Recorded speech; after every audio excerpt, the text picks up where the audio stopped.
Yeah, just a quick review of the LiftAid shoulder pulley. So if you're looking to increase your shoulder range of motion, make it more flexible or get rid of stiffness, this is one device you might want to consider looking into. Basically what it does is it uses one arm to pull down and it raises up the other arm. So if you have trouble raising one arm, that's really where situations a lot of people are using these things. If you have one bad arm, like say you just had surgery on it, or it's stiff, or you have frozen shoulder or shoulder pain, you just can't lift it up on its own, use the other arm to help you out. So when you look at these on the internet, there's just a ton of them to choose from. So let me give you a few things I like about this one best, just to give you a few things to think about. First thing is the way it attaches to the door frame. This one has a strap on it that goes over the door, and then you just close the door, and that keeps it firmly in place. The other things you'll see is like a metal anchor that kind of clips over the door. So if you're worried about scratching your door or chipping the paint or something, you probably wouldn't want a metal bracket. You probably would want to go more towards one like this that's soft and just goes over the door. So that's the first thing to look for when you're looking at a bunch of these. The other one is the handles. Basically the handles are usually made out of either plastic, wood, or foam. These happen to have plastic handles. So when would you choose one over the other? Well, I think probably the best grip would be the foam handles. So if you have trouble with your holding onto the thing, probably a foam handle would be best, because your hand kind of sinks in, you just get a better grip. On the other hand, if you're worried about things like cleaning it and hygiene and stuff, foam handles are really harder to clean. So for instance, if you were getting this for like a physical therapy clinic where a bunch of patients were using it, you probably wouldn't want a foam handle. You probably would want either the wood or the plastic ones, because you could wipe them off and clean them easier. So there's a couple things to look for. But yeah, this is one of the simple ones that are out there, kind of no nonsense. Will get the job done. So if you're looking to increase the range of motion of your shoulder, I think this is a good one to choose at.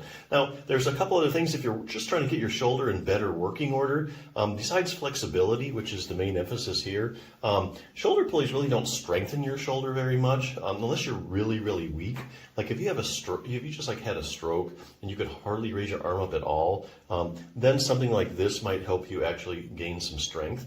But other than that, this is all about flexibility. Flexibility is just kind of one component of having, a perfectly working shoulder.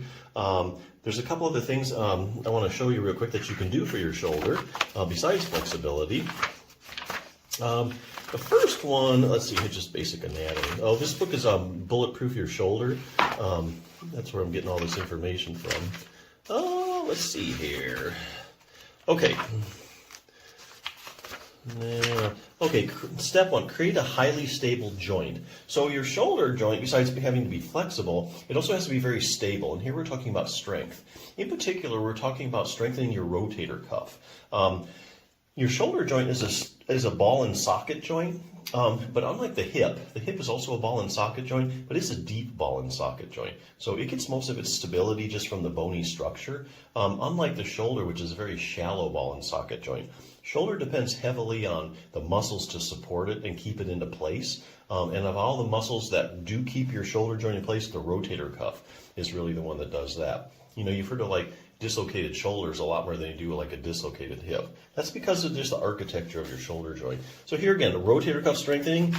This is a good chapter. It gives you some rotator cuff strengthening exercises. So if you're trying to rehab your shoulder, if you have a rotator cuff tear, this would be a great chapter for that.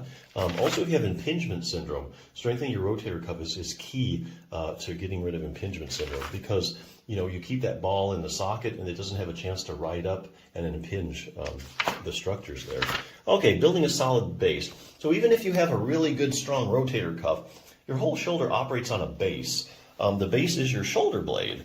And so what happens is your scapula, and you can see as you raise your arm how your scapula rotates. So if you don't have good control over your scapula, which is the base that your shoulder works on, you could set you up for some problems. So basically there are some scapular muscles that you also need to strengthen.